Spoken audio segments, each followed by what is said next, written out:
Hello and welcome everyone. I'm Smarika, And I'm Sanchari. and we are back with another amazing podcast from Sustainability Sisters. We have taken a big gap. Sanchari, what's been up? So I went back home. We celebrated the Durga Puja and now we're back after the Dusshera. Wow, sounds so amazing. What's up with you?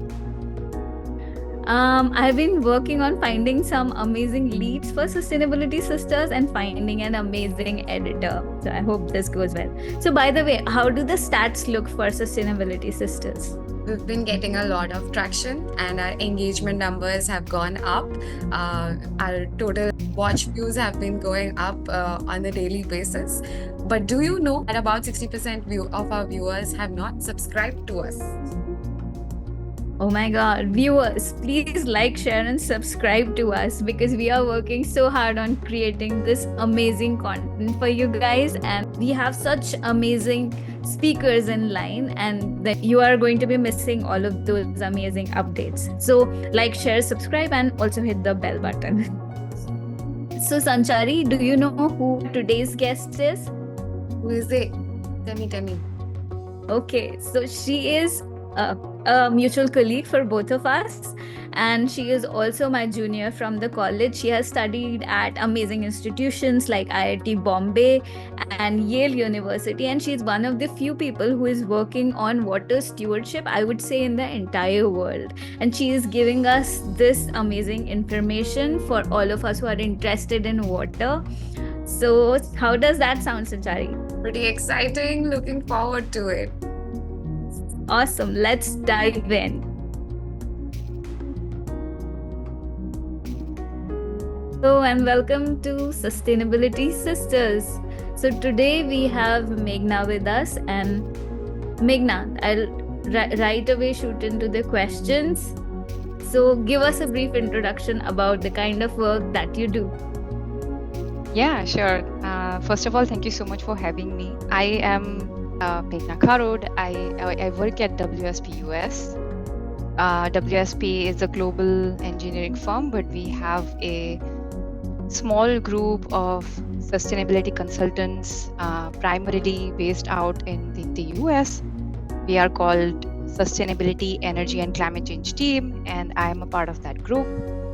I specialize in corporate water stewardship, and so a lot of my work is with mostly private sector companies on their water stewardship strategy. So what that means is that we help them develop water risk assessments, we help them set water related targets, we help them with any reporting related to water. So yeah, that's on a high level what I do on a daily basis. So I understood you are a water girl. And so why did you start with water? Tell us about your journey towards where you are now. Yeah, sure. So my background is in environmental engineering. Yes. And I did my bachelor's in environmental engineering. Sorry? She's my junior actually. So yeah, I was gonna say that. So we both share IIT Bombay common environmental science and engineering, and so there we had a professor in water. So I'll talk about him a little bit, Meghna. So we had a professor in water, and his name is Sanjeev Chaudhary, and I was really influenced by. He had actually a lot of knowledge to share, and he shared a story on water. So there is a scientist, his name is Masaru Emoto. He does water experiments, and so basically water is so basic for all of us. And the kind of experiments Masaru Emoto did was that when he said like good words to water, they made beautiful crystals, and when he said bad words to water, it made bad crystals or no crystals at all. And then same thing he did it with polluted water and fresh river water. So for polluted water, again, it does not form any crystals, and like fresh water near temples, it forms beautiful crystals. So that was my introduction to water, and I wanted to do something on water, so I started with glaciers, but then eventually I started looking at air pollution, and then greenhouse gas emissions. So, but still, like, I'm so much interested to know more about water. And yeah, so it's very exciting to have you with us today. So yeah, go on, like explain to us.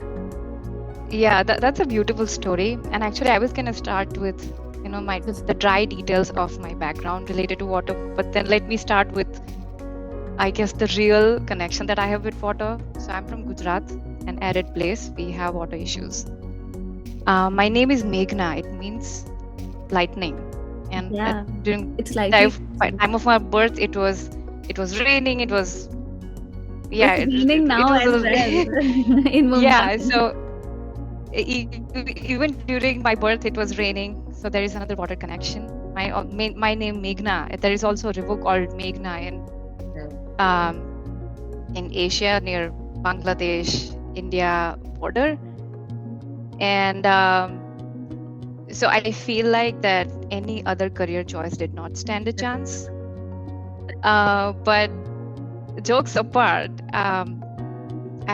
like I said, I have background in environmental engineering. I did my bachelor's in environmental engineering, and then I went to IIT Bombay where I met Smarika. I did my master's in environmental engineering, first master's in environmental engineering, and my focus was biological wastewater treatment. I spent a lot of time with Professor Chaudhary learning about water and wastewater, and I thoroughly enjoyed it. And then I went on to work with GIST advisory, where I worked for over 3 years. And during my time at GIST, I worked to develop models to estimate the externality cost of water. So those who are not familiar with that term, it means the social cost, the cost that is not captured in market prices. So for example, if a company is extracting water for their operations from a dry area, water scarce area, then water may not be available for other users, for human consumption, for growing crops. So that can have an impact on the economy. And so those kind of external costs are generally not captured into the price of water that we pay. And so my job basically was to develop models to estimate that cost. And then I also worked with a couple of corporate plans to help them do a proper impact assessment considering all these externality costs of water. So that experience exposed me to the world of environmental economics and corporate sustainability. Right. And I really enjoyed working in that space. And so when I was considering further studies, I decided to go for pursuing another master's in environmental management. Sorry? Tell us from where you pursued your next master's. Yeah, I studied environmental management from Yale University. I went to their Yale School of the Environment, spent 2 years there, and my focus was corporate sustainability, or business and the environment, as they call it. And during that time, I thought that I will have to move away from water, because even here, there is not a lot of conversation around water, which is surprising because we see floods and droughts every day. But fortunately, during my grad school, I got an opportunity to intern with corporate water stewardship team at WRI, World Resources Institute. And they are quite well known in the water stewardship space, so that helped me establish myself as a professional in this space. And then, finally I graduated, and fortunately WSP has a few water stewardship projects, and I got lucky, I got this job. And so even now, for last 2.5 years, I have been working in the corporate water stewardship space.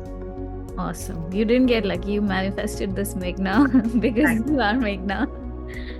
I've heard stories about you from GIST Impact, where one of the managers had mentioned that Meghna used to be the one person who used to stay back even after she finished her work to help out her friends, or at least give them some mental support. So I think, so sweet. yeah, exactly. We had a great team back there. So honestly, it did not feel like a burden to me staying after working hours. I really enjoyed my time at Gist, and I give a lot of credit to them for whatever I have today. So Yes, because they give you this introduction to the entire system, that how this environmental bits, they are integrated into economics, and it's not easy. It's very difficult for like stakeholders to understand the real cost that they are actually incurring. It's not so easy. And so what has been your experience dealing with stakeholders? Are they agreeing, or they want to push back on all of these? They say, okay, it's extra added cost to what we're doing. that's a great question. And I feel like that getting everyone on the same page is a challenge everywhere. So in my current work, I have a few clients who are extremely advanced in their water journey. So helping them has not been that big of a challenge. Of course, there are other challenges related to that work, but for them, it's been easy. They understand that they need to do something about water. But then there are some other clients who do not know the basics of water, and they are still very much focused on carbon, which is great. We do need to do something about carbon. But then I read somewhere, I don't know who I should quote here, so excuse me for that, but I read somewhere that we'll find out at the videos. Yeah, so I read somewhere that climate change primarily manifests through water, which is so true. It's floods and droughts. We see that every day. Right. And making a business case for companies to pursue or rather develop a water strategy has been a little challenging, and we are already running out of time, right?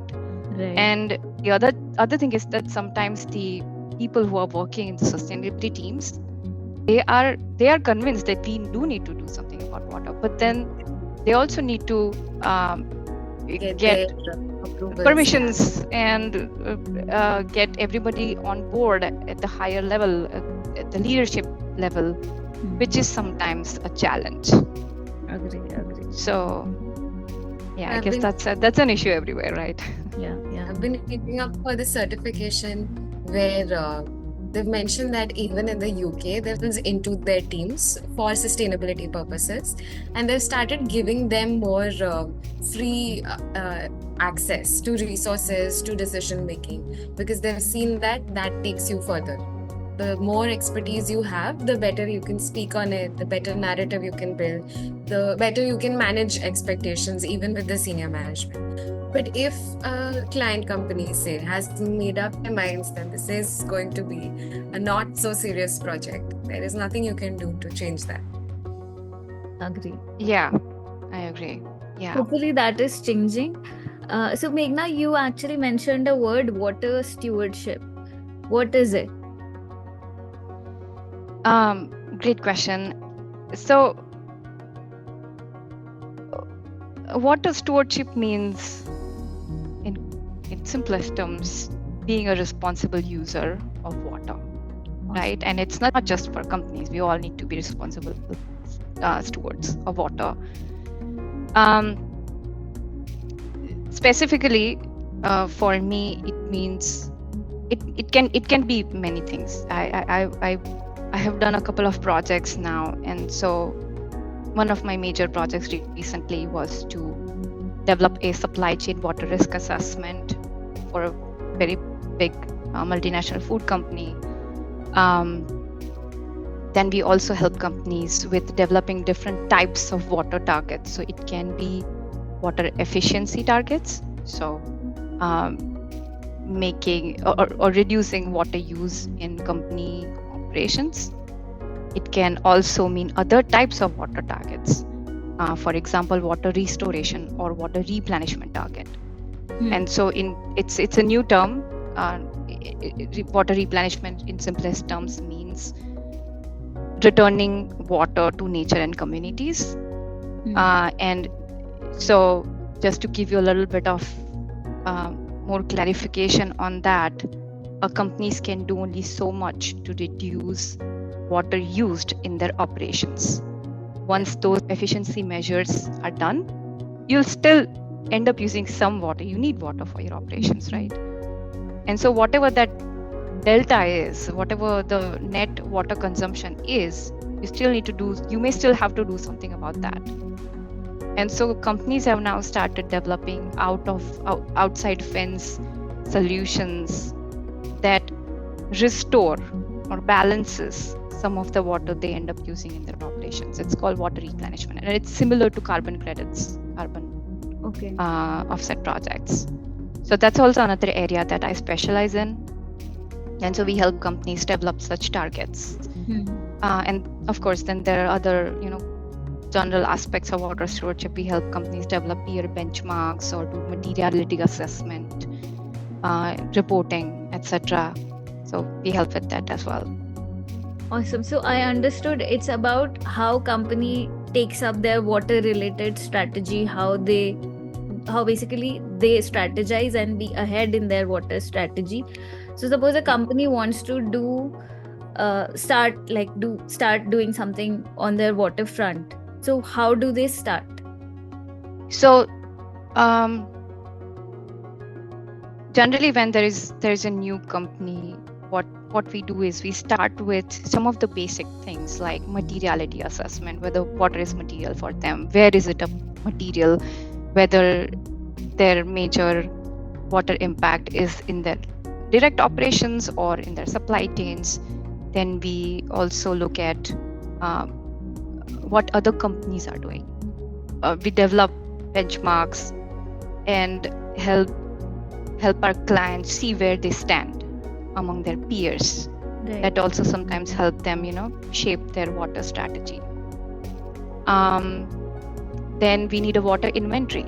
We need to first see how much is consumed by the company, Right. and where in direct operation supply chain. Right. So we can develop water inventories to define the volume of water that they are consuming. The next thing is water risk assessment. Water is different from carbon in many ways, but one of the most significant way in which water is different from carbon is that it's very nuanced. It's very location specific. So there are some places where there is not enough water. There are some places where there is enough water, but the water is contaminated. And then there are some places where there is water and maybe of reasonable quality, but then people do not have the right infrastructure to access it. So people do not have access to wash services, water access, sanitation, and hygiene services. And so there are different types of water risks. That's what I'm trying to say. And again, it's not something that can be defined at state level or country level. Every state, for example, can have different types of risk within its boundaries. So all that to say is water risk assessment helps companies see what kind of water risks they are facing within their direct operations and their supply chain.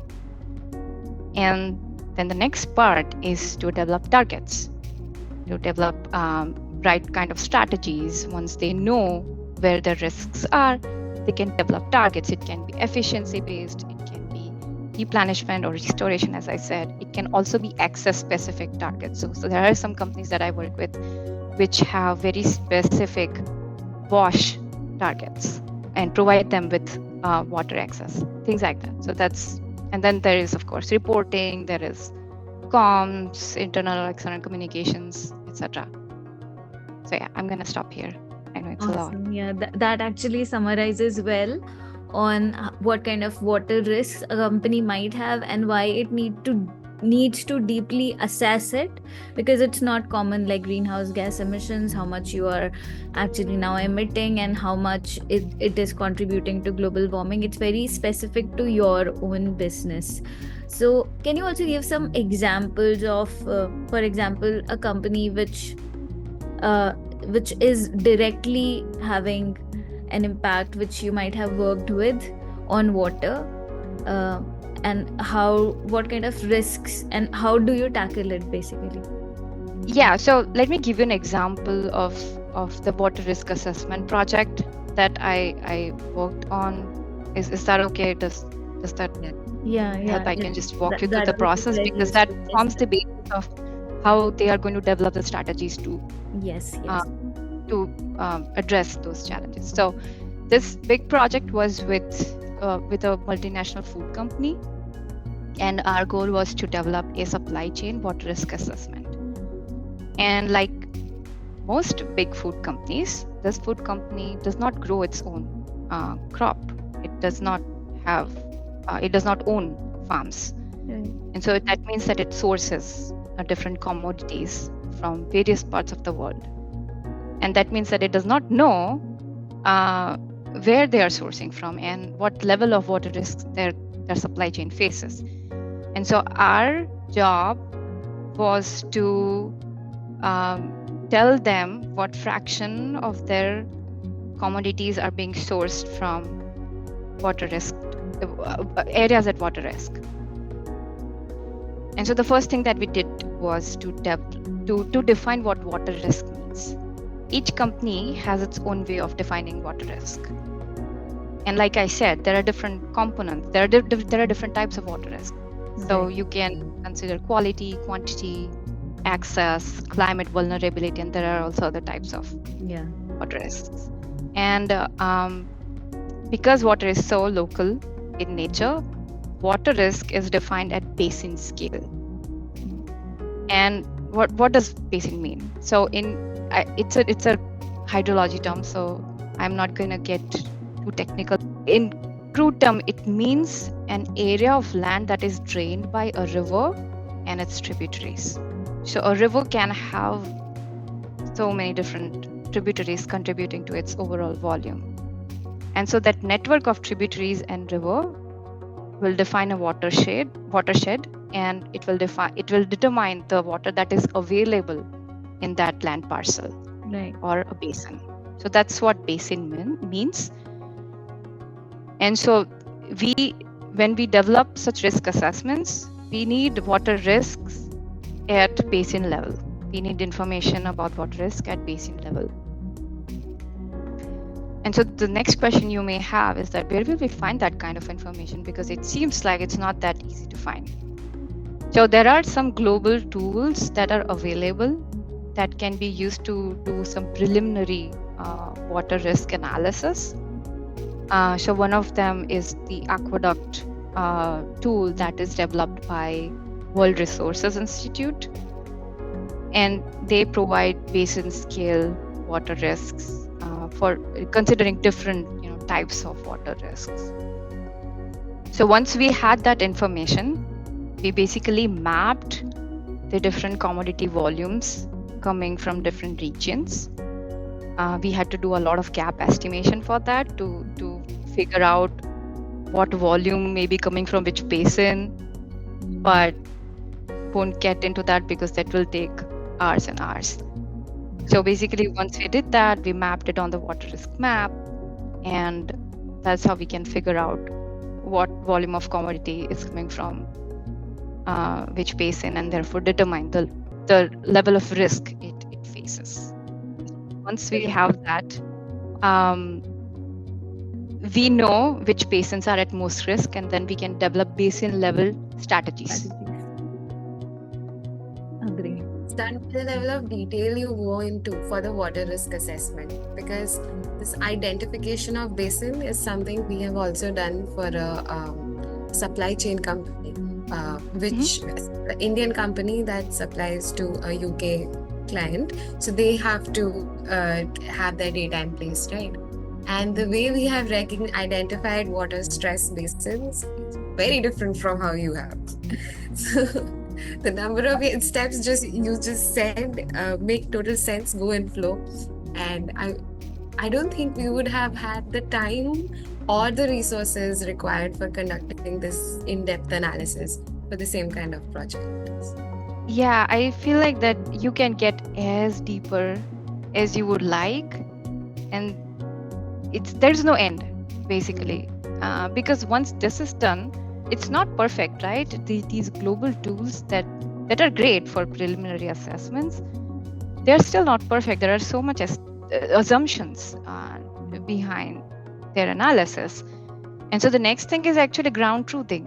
They need to contact the ground teams and then ask them, hey, are you really at water risk? Yes. And so this is still not perfect, and there is no, I guess, right or wrong way of doing it. It really depends on how much time and resources you have, like you pointed.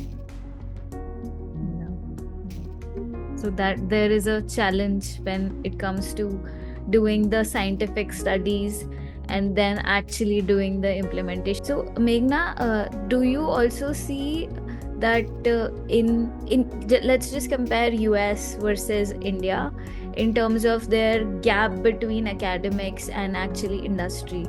So here there is a big gap because academics is just doing something and industry is doing something else.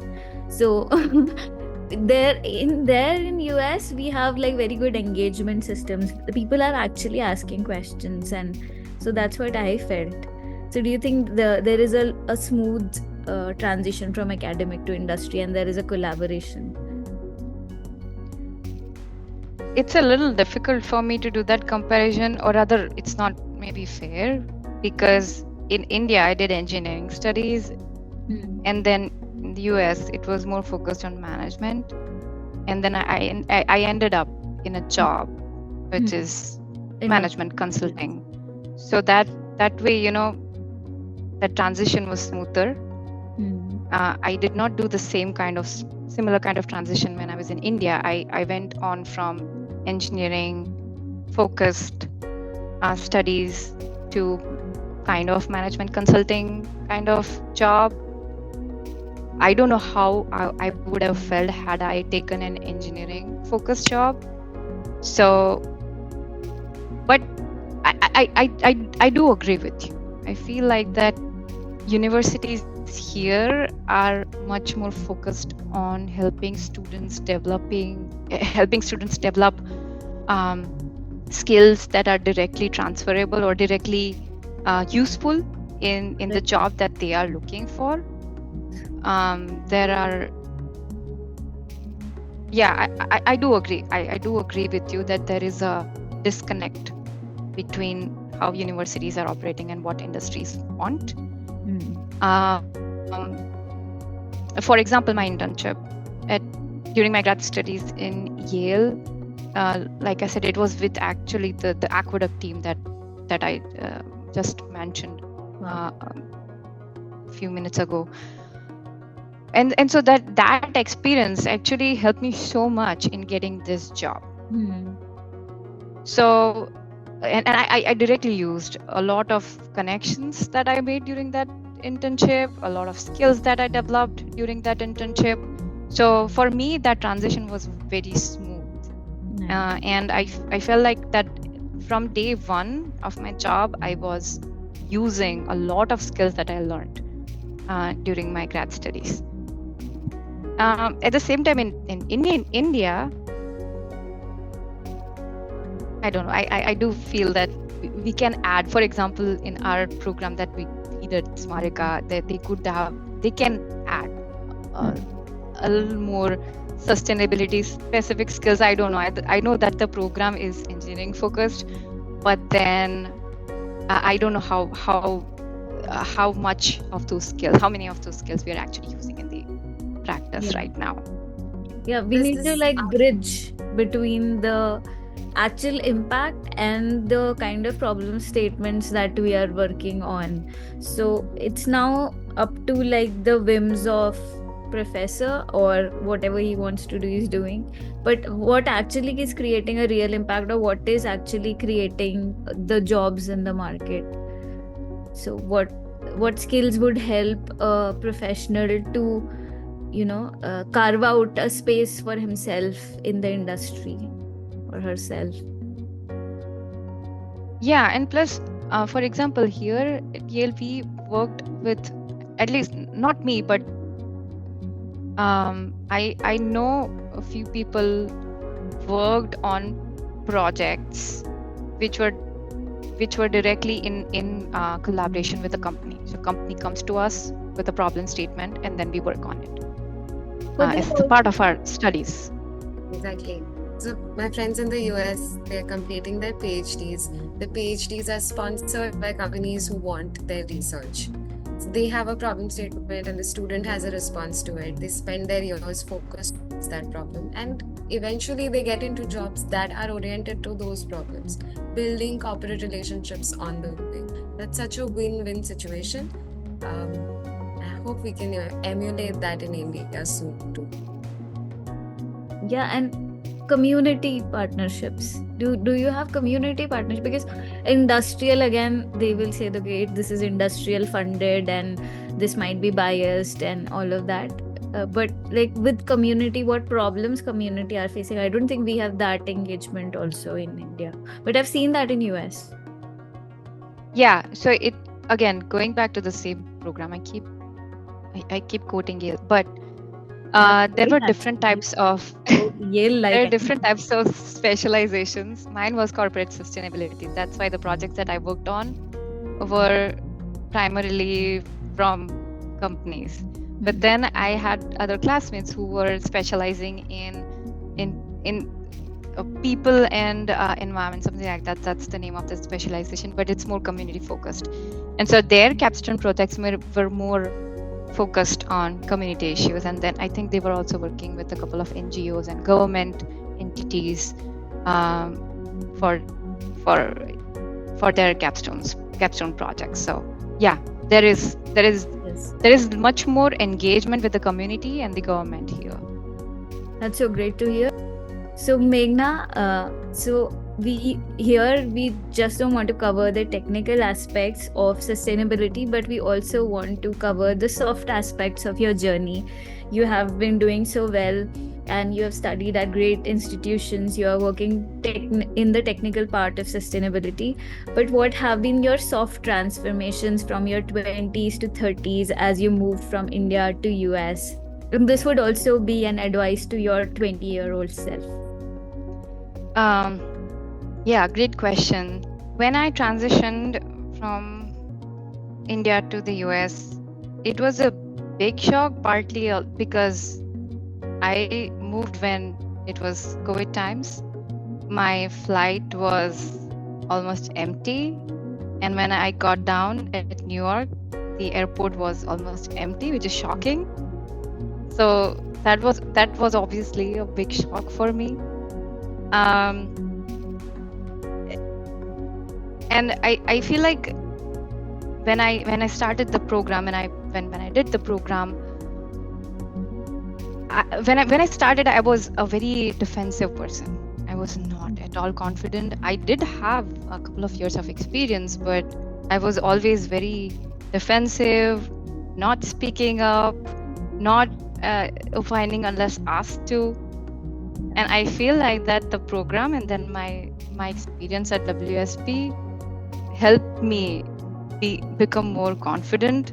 I don't know where that comes from. Being an Asian woman, I guess it was in my blood. But I feel like that people here were really supportive. Right. One of the things that I appreciate but also struggle with now is that I can see nuances related to sexism very clearly now. I used to be able to do that even back in India, but I feel like after coming here, it has become really clear to me what patronizing behavior looks like. Because it's so much in the blood. easier for me to be myself and give my opinion here. That now I see that in India, even not just in professional spaces, even in personal spaces, in families, women are not taken seriously as seriously they should be. Agree. So I feel like that's a big change for me. I really appreciate it. I really I feel like there is safe space here to share these kind of experiences with the other women. I've also found a couple of mentors here who are just, so helpful, And I'm so grateful to them for being there, always being there, giving me the support that I need, encouragement that I need. And so that has been a blessing, I would say. And of course, the kind of work. I honestly did not think that I will get to work in this space. It's very exciting. I love what I'm doing right now, working with companies on something that's still so new. People are still just learning. It's a constantly evolving space, and being at the forefront of that work has been really rewarding. So I really enjoy it. And you also mentioned advice to my 20-year self: be confident. I mean, we work hard. We spend so much time learning what we do, and still we are not saying or giving opinions where we should be. And so I want to tell my 20-year self to be just, confident and speak up. So I remember Meghna, like I used to just see her. We never interacted, and I think we interacted but very less. She used to just simply come. She used to eat lunch, and she used to go. I used to just watch, and then she was always like silent. So which is okay, because I think most of us have been trained to be really shy. And it's in our blood, because like our moms, I think we are the first generations, possibly in many households, we are going out and working. And also like when in India, people are like easy to point out our mistakes, so we are always underconfident. We don't celebrate our wins enough. And so yes, we have to, this is also our message to all the 20 years who are watching: please celebrate your wins more. You're doing more than enough, and you don't have to be perfect. However much you're doing great.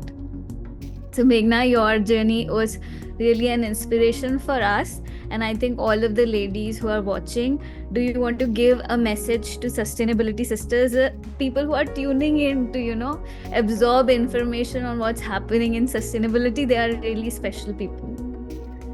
Yeah, first of all, thank you both for this initiative. It's amazing. I feel like that when I was in my 20s, and if I had a podcast or webinar like this to inspire me, it would have really helped me. So kudos for this initiative. To all to the audience of this wonderful conversation, I would say just hang in there, work hard, and take care of yourself. This space is not easy to be in. Sustainability it can really take a toll on your mental health, and it's very important to take a break when you need it. Take care of yourself, unplug, and not think about the sea level rise and the floods and droughts for 5 minutes a day, so that you stay sane. Because otherwise we can't do what we want to do. We can't achieve what we want to achieve. And to again all the women who are listening, again, things are changing. Stay hopeful. We are going to get the respect and the attention that we deserve if we stay unified and work on it. So hang in there, and and join our community, share your problems. And I think that this is a very important topic that you brought up. It's climate anxiety. Actually, this also was one of the reasons why we started, because see, I am myself working on sea level rise, glacier melting. I am like worried inside, and Sanchari is also worried. But once I share with her, I feel less burdened. Okay, I am not alone. Everyone is feeling the same thing. It helps shed a little bit of those feelings. So that's why also this platform. And just one thing, I'm not sure if this is a common practice in India or not right now. At least it was not, at least when I was there, to the best of my knowledge. But finding a mentor you can talk to it can really help. Like I said, I have a couple of mentors here, females working in the sustainability space for over a decade. and sharing my problems with them, having a sounding board or a friend who you Yeah, can yeah. talk to can be really helpful. So that's another way to And grow it in the space, but at the same time take care of yourself. and the what perspective on this similar thing would be, don't stay around where you feel your voice is not heard, because you're putting in the work, because you're looking out for others. You have a responsibility to yourself to find a space that fits you as you would fit them. Right. Yeah. So I think great takeaways from today's call. Find a mentor and take some breaks and listen to our podcast. And So celebrate yourself. You're trying. celebrate yourself. Yes. And it was great, really great talking to you, Meghna. I think you are working on a really, really important topic, which is water risk. I will not compare it with carbon or anything. I think by itself, it's a great area to work on and make that kind of change. And so, thank you very much for coming here. Can you please ask our viewers to please like, share, and subscribe to us? Please like, share, and subscribe. This is a wonderful thing that Smarika and Sanchari are doing. And I'm just so grateful for this opportunity to be here, talk to you girls, and talk about water stewardship. I love that. So thank you so much for having me. Thank you, Meghna. Thank you, Sanchari. Thank you. Okay, bye bye. Good night, and Bye. have a good day, Bye. Meghna. Bye. You too. Good night.